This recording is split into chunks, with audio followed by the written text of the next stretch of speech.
An entire country just went dark. 11 million people.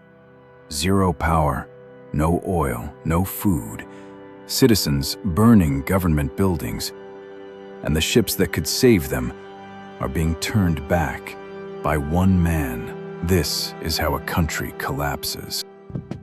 What we're talking about today is oil, sanctions, and one of the most aggressive geopolitical moves we've seen in a decade.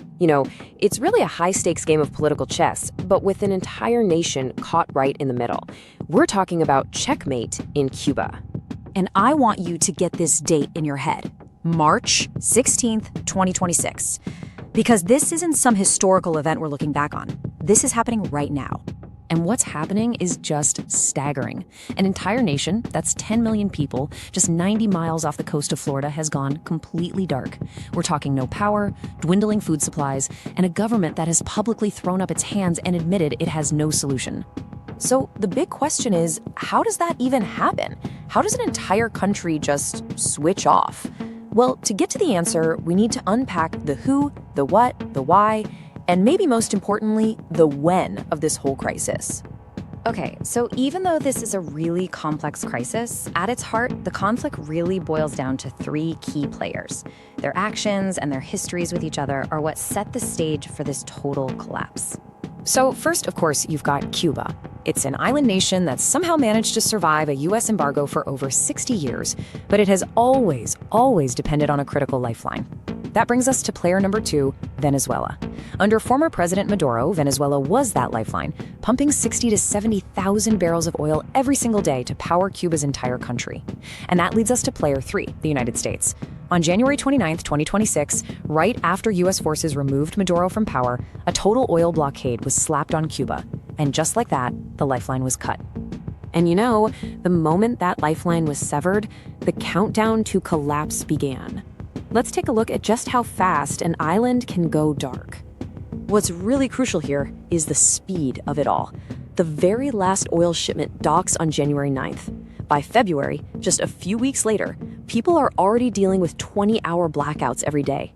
Then, things get even worse when a key fuel plant catches fire. On March 4th, the country's biggest power plant goes offline for good, and then only 12 days later, on March 16th, the whole system just gives up. The entire grid collapses. And look, this isn't just speculation. What's so telling about this is the language. This is the official statement from Cuba's own Ministry of Energy. They didn't call it a blackout. They didn't call it an outage. They called it a complete disconnection, basically admitting the entire system had catastrophically failed. So, that's the what. But the why, well, that really depends on who you ask. There are two completely different sides to the story, and they're built on decades of conflict. If you ask Washington, their position is that Cuba is an extraordinary threat to American national security. They argue that this blockade isn't meant to be a punishment. It's strategic pressure. It's a tool to force specific political changes, things like democratic reforms and freeing political prisoners. But the Cuban government, they see it in a totally different light. They call it economic warfare, plain and simple. One official even said the U.S. must be happy about the harm caused to every Cuban family. And then you have a third party, the United Nations, stepping into the middle of this.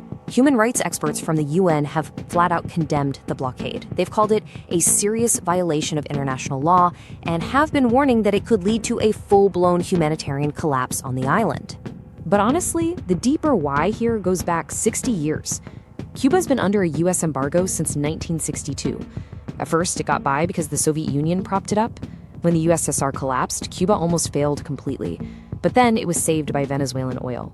Now, that second lifeline is gone, and Cuba's aging Soviet-era grid, which was never modernized and was completely dependent on that one source of oil, it just can't function without it. This crisis really was decades in the making. So, what is the endgame here? What does the US ultimately want?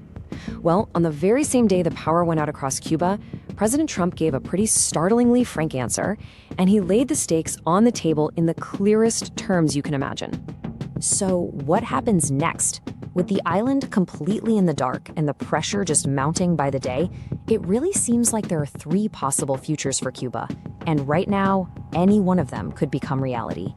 And we know the pressure is getting intense inside Cuba. The government has already confirmed that secret talks with the US are happening. They've agreed to release political prisoners. At the same time, public protests are just surging, from only about 30 in January to over 130 in March. And, in a really historic move, they've opened the door, for the first time, to Cuban-American investment. These are all signs of a government that's quickly running out of options. So it all seems to boil down to these three scenarios. 1, a deal. Cuba makes some big political reforms and the US lifts the blockade. 2, a collapse. The humanitarian crisis just gets so bad that mass protests end up forcing a regime change from the inside. Or 3, an escalation. This is the dangerous one. A country like Russia or China tries to break the blockade, which would risk a direct military confrontation with the United States, just 90 miles from its own shores. Okay, let's just cut through all the politics, all the scenarios, and get right to the bottom line. What is the stark reality on the ground today? Here's what we know for certain. The oil has stopped. The grid is down. The government itself admits it has no answers. The people are in the dark, they're hungry, and they are getting angry.